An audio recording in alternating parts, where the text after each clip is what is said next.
just stuff operating in the flesh and it's affecting my emotions. Yeah. And sometimes then there are demons that are involved in my life, and if I don't get rid of those demons, I'm not going to get any freedom in my emotional area. Amen. And so the mistake a lot of people make is that they learn to master one of these engines, and they say, this is the root of everything. Everything is always the body, right? Or everything is always beliefs, or everything is always bonding. And what we're trying to help people understand is your story might be a little different than somebody else's story. You might, what's going to bring breakthrough for you might be a little different than what's going to bring breakthrough for somebody else because you got all these things. That having been said, I have found this WLBS model to be the most universally helpful thing for people when you've only got a little bit of time with them and you want to see something get cleared up relatively quickly. Getting at wounds, finding the lies, discovering the vows, and dealing with the strongholds. So we're going to talk about in the second part how we deal with those things. We should take a little bit more time to unpack them. Okay. Let me pause and see, is there any questions so far that I can clear up? Don't ask about your Aunt Sally and her specific situation. But if you have anything I can clear up about what I've shared so far. Does that all make sense? Okay. I just want to make sure. All right. Let's go talk about wounds a little bit more now.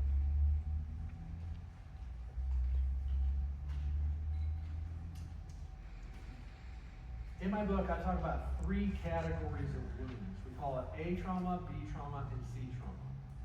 So we'll start with A trauma. A trauma, A stands for absence. It is the absence of the good things that I need. It is harder to heal A trauma than it is to heal B trauma. B trauma is the bad stuff that happens to us. Let's talk about A trauma for a minute. So I got a picture up here. I asked the question, if you want to kill a plant, how would you do it? Yeah, number one answer I get everywhere I go, right, don't water it. And I get, don't give it enough sun or give it too much sun. What you find out is that what you don't do to a plant can kill it, right? Mm-hmm. In the same way, what you don't do to a child can kill their development. If you got a little kid who never gets hugged and held, but they aren't abused, but they never get hugged or held, is that traumatizing to their development? Yes. Yes. If nobody ever looks them in the eye and lights up with joy just because they exist, they're not being abused, but that's traumatizing to their development, isn't it? Mm-hmm. If nobody is like, oh, I see that you're in a bad place, but I'm happy to be with you, even in this bad place, and I'll stay with you while you recover. They never experienced that. It's traumatizing to their development, what they missed out on. I know people who grew up without a dad, and they're like, oh yeah, but it's the only life I ever knew, it didn't really affect me. No, there's still trauma there because it was a good thing you should have had in your life that wasn't there. And so part of what we do with A trauma is we have to grieve it. We have to grieve the fact that I missed out on something good that I really, really needed and I really, really wanted. And then as an adult, I have to start taking steps to identify what skills didn't get developed in my life because of what I missed. It's like if you didn't learn how to speak French when you were a kid, you don't have that skill. So if nobody taught you how to deal with your emotions when you were a kid, you get to be my age and still not know how to do it. It doesn't magically appear just because your body gets older. And so, but at some point it becomes my job to look and say, oh, I missed that growing up. I need to now do something about it.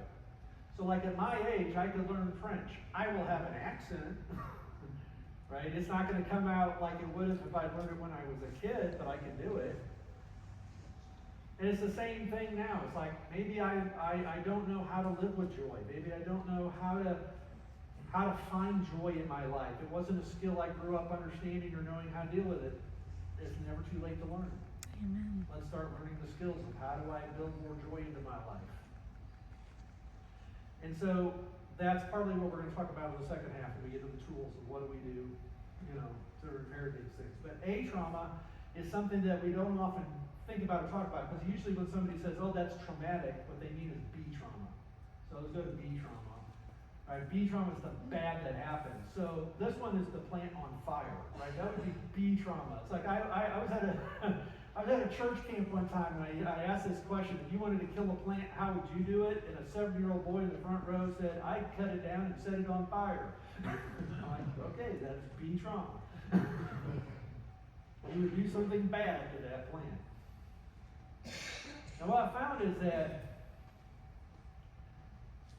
how bad does something have to be in order for your heart to get wounded? Not super bad, does it? Sometimes it just needs to be a tone of voice at a time when you didn't need that tone of voice. Amen. Sometimes it's just somebody saying a critical thing to you when you didn't need that critical thing to be said. And it was like a plow going through your heart, cutting open a part of your heart. And all it takes, and so I tell people that it's not the size of the wound in your life that matters, it's how true the lie feels to you because of it. I give you an example. When I was 12, 13, I was really into baseball. My whole life was like baseball. And I made the cardinal mistake in baseball that I knew since I was 5 years old. You don't do this. And that is, I made the last out of the game at third base. And I got thrown out at third base, and I was angry and I was crying. I was angry because I thought the ref blew the call and I was actually safe. But I knew I should have taken the chance. And I was crying just because this was such an overwhelming thing. And I went to my dad, and what am I looking for at that point? You want some comfort, right? And my dad's like, is that any way for somebody to act who wants to be the most valuable player in the league? I'm like, now in the big scheme of life, is that a big wound or a little wound? Right? It's not like people who get raped, it's not like, it's a little wound on the big scale of how badly people get wounded.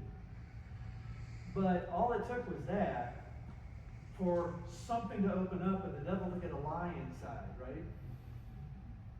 Where I say, I will never be good enough. And you live that way the rest of your life. Like every time I succeed, I'd have a voice in the back of my head just say, yeah, but it wasn't enough. Like, yeah, I know you wrote 16 books, but you ought to write 20. Right? So you get those things in your head. And you're just convinced, right? Because it's not the size of the movie, it's what it means to you that matters. And that's why there's a lot of us that we look at our lives and we compare them to people who've gone through war, and they've gone through abuse, and they've gone through horrible things. We're like, well, I've never been wounded, I'm fine. But it's not that we're fine. And so we can excuse burying those things down in our powder keg, instead of bringing them up and realizing that, you know what, some bad stuff did happen to me, and it was bad enough that I began to believe some wrong things, and I made some vows about how I'm going to live. So, let's go to the next one. The C trauma is comparison. And this is a wound that comes from, I'm comparing myself, like I'm the withered plant, I'm comparing myself to that flowering plant. Now, having been in ministry most of my life, I understand the susceptibility here. It's like, I could pastor a church like this and look around and go, this is awesome. And then I can look down the street, but I'm not as big as them. Right? And I could be down on myself and think that I am failing as a pastor. And then I could be at the church down the road that's a quarter of the size of this church. And going, I'm a failure as a pastor, look how big this church is. Right? It's comparison. Right? This church didn't do anything to wound them.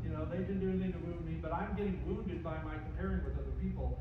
And we do this all the time, don't we? We look at other people, and they aren't doing anything bad to us, but I am getting wounded by my comparison of myself with them. And I used to be friends with twins. And in their 30s, they went to my church, and I remember talking to there was a boy and a girl who were twins. I remember talking to the boy, and he said, yeah, I was the party kid, and my sister was like the valedictorian of the class, and I was the idiot, but I was, doing drugs and messing around, And she said, I've always been envious of my sister, and I've always felt like I was nothing compared to her.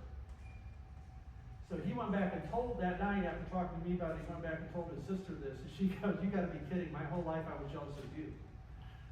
She said, because you were fun and everybody liked you, and I was this wallflower that everybody ignored, and my whole life I wanted to be more like you. And they both had this wound of comparison that was shaping their lives just because what happened, they looked at somebody else, they compared it to themselves, and they said, oh, that's what's going on. And I find that a lot of us live our lives with a mirror in front of our face. And we go around life like this, and we're trying to figure out who am I and how do I measure up and how do I fit in. So I'm looking at myself and I look over there and I think I'm better than them. Which creates what?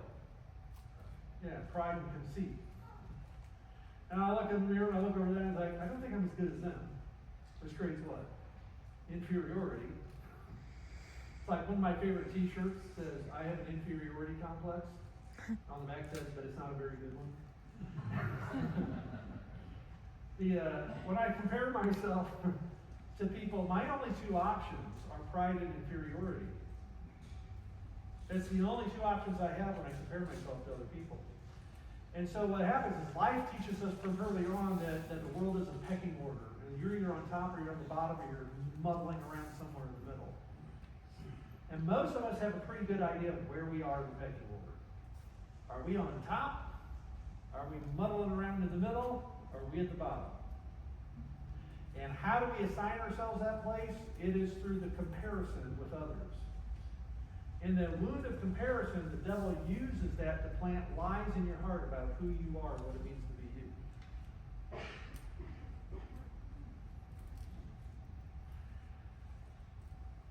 And this is why sometimes the same person can ping pong back and forth between pride and inferiority. You know, like, what's wrong with me? Sometimes I feel conceited, and sometimes I feel like I'm the worst person in the world. Why am I ping pong